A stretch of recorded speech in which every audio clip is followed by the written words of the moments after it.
Tinignan ko pa siya para maganda.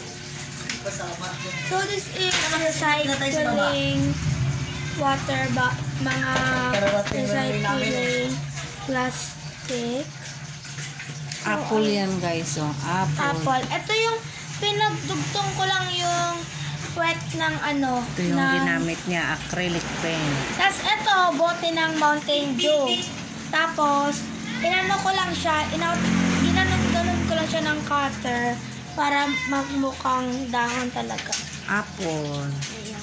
Nilakyan mo sana kunti, be. Yung dahon. Ang ganda. Siyempre.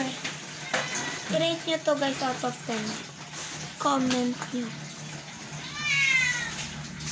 Yan, ang cute niya para sa akin. Kasi, ang cute ng gawa ko. Ang cute talaga, promise. I'm not lying. Ayan guys. Ang cute ng gawa niya. Apple. Disposable yan na ano. Ulamin na pano. 1.5 na cook. Siya lang ang gumawa niyan guys. Oh, ang ganda, apple.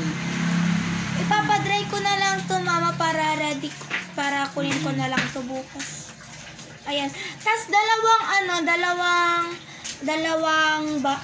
tatlong bote ginamit ko. Dalawang bote ng Mountain ng 1.5 ni mama. Tapos isang bote ng Mountain Dew dito sa dahon. Para di na ako magkukulay ng dahon. Para red na lang bibilhin ko. Diba, tipid ka pa. Sabi ko ganyan na pa sana ako uwi. Ayaw ko uwi. Ayan guys, bye-bye!